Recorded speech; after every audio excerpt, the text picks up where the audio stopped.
AP రాజధాని అమరావతిలోని భవనాలపై కూటమి ప్రభుత్వం ఫోకస్ పెట్టింది. 2014 నుండి 19 కాలంలో అప్పటి టీడీపీ ప్రభుత్వం నిర్మించిన భవనాలు గడిచిన 5 ఏళ్లలో పూర్తిగా నిర్లక్ష్యానికి గురయ్యాయి. అప్పటి ప్రభుత్వం వేల కోట్లు ఖర్చు చేసి నిర్మించిన భవనాలు శిథిలావస్థకు చేరుకుని ప్రజాధనం వృధా అయింది.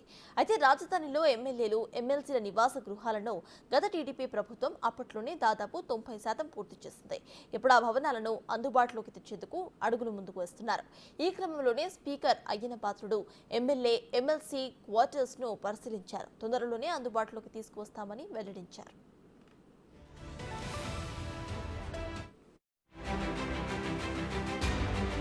అమరావతి రాజధాని ప్రాంతంలో ఏపీ స్పీకర్ చింతకాయల అయ్యన్న పాత్రుడు పర్యటించారు.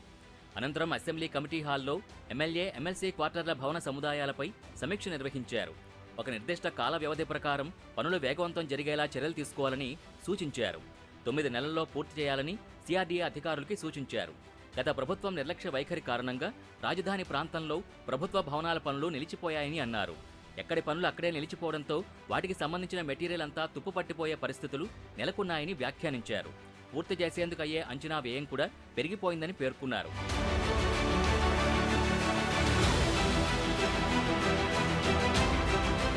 అసెంబ్లీ భవనంలో లీకేజీలున్నట్టు గుర్తించామని, వాటిని వెంటనే అరికట్టాలని అధికారులకు స్పీకర్ సూచించారు. అదేవిధంగా ప్రస్తుతం మీడియా పాయింట్ ఉన్న ఎనెక్సా భవనంలో కూడా సౌకర్యాల్ని మెరుగుపర్చాల్సిన అవసరం ఉందన్నారు. ముఖ్యంగా అసెంబ్లీకి సంబంధించిన ప్రత్యేక గ్రంథాలయాన్ని అక్కడ ఏర్పాటు చేయాల్సిన అవసరం ఉందని, ఆ దిశగా తగిన చర్యలు తీసుకోవాలని అసెంబ్లీ సెక్రటరీ జనరల్కి సూచించారు.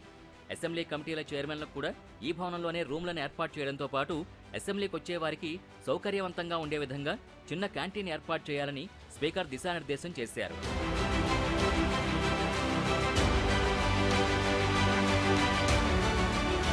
సిఆర్డీఏ కమిషనర్ కాటమనేని భాస్కర్ భవన నిర్మాణాల గురించి స్పీకర్కు వివరించారు. 2019 నాటికి క్వార్టర్స్కు సంబంధించి పనులు తుది దశకు చేరుకున్నాయని చెప్పారు. మిగతా పనులు పూర్తి చేసి ఆ భవనాల్ని పూర్తి స్థాయిలో అందుబాటులోకి తెచ్చేందుకు యుద్ధ ప్రాతిపదికన పనులు చేపడతామని అన్నారు.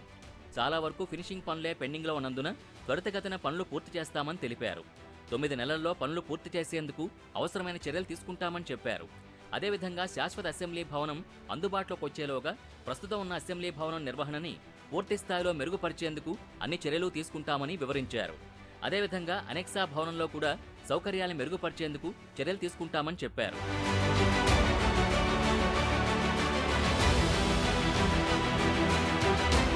ఎమ్మెల్యే, ఎమ్మెల్సీ నివాస భవనాల్ని అప్పటి టీడీపీ ప్రభుత్వం అన్ని వసతులు ఉండేలా పక్కా ప్రణాళికతో నిర్మించింది.